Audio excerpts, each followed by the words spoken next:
Hummingbird by D.H. Lawrence, 1885 to 1930.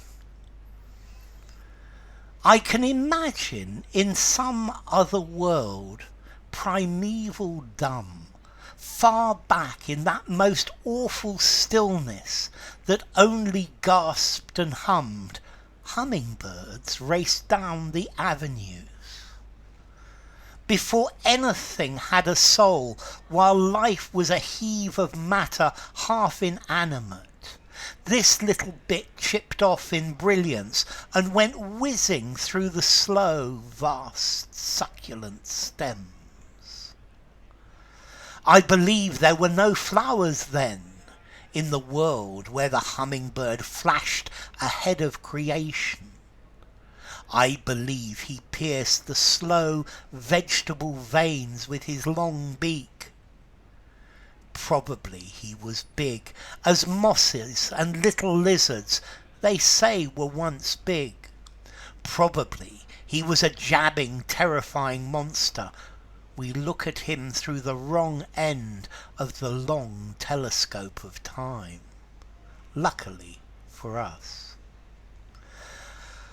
Okay, this poem I find a bit strange. Let's see, this is by D.H. Lawrence. D.H. Lawrence is a British poet from Nottingham, from Nottinghamshire. His father was a miner. He worked as a teacher. He's most famous for Lady Chatterley's lover. He had great problems being sued for indecency. But he's now regarded as one of the great modernist poets. And what's this about? Well, this poem, it's titled The Hummingbird, and I think it's talking about an imaginary world, an imaginary earth, where the earth was very, very different. Yeah, a world that is completely different to the earth where we are now, just far back in the past. And the hummingbird seems to have been God, to have been the important creature. I can imagine in some other world, primeval-dumb. So I'm imagining another world, primeval, dumb, far back, a long, long time ago, in that most awful stillness. So in the time that was still before man, before our world, that only gasped and hummed.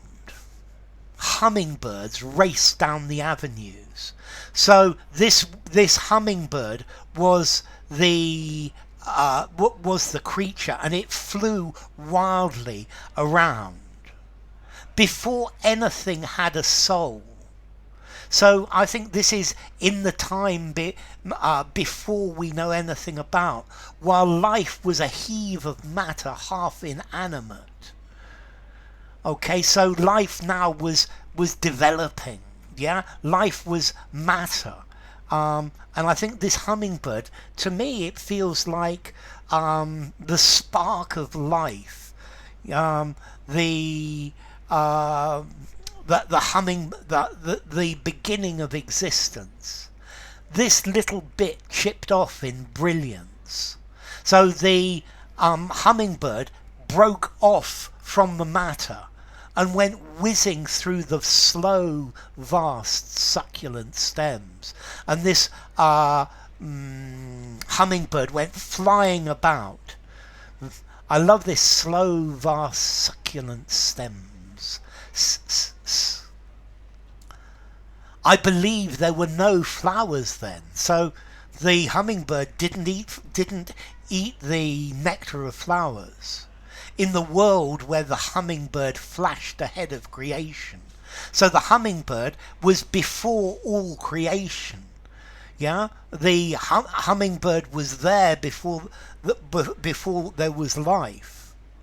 I believe he pierced the slow vegetable veins with his long beak. So maybe when the vegetables started to appear, he started to suck them dry to take the life out of them.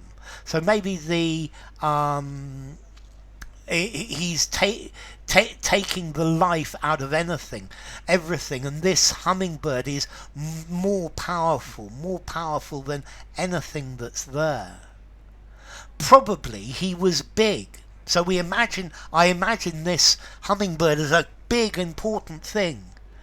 As mosses and little lizards, they say, were once big. So scientists or people once say that the mosses and the lizards were enormous. But this is a world before time. Probably he was a jabbing, terrifying monster. So this hummingbird with his beak was jabbing and terrified everyone. But we are looking at him through the wrong end of the telescope of time. But we are now at a different point in time, and we're looking back at him, and now he seems small.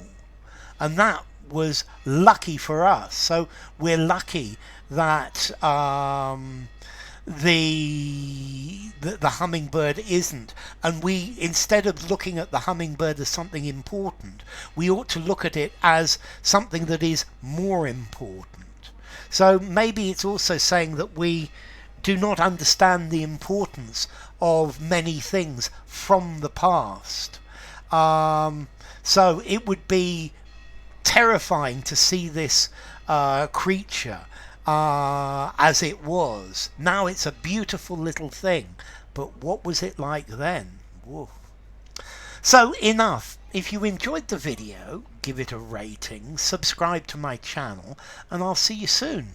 Bye for now. Hummingbird by D.H. Lawrence.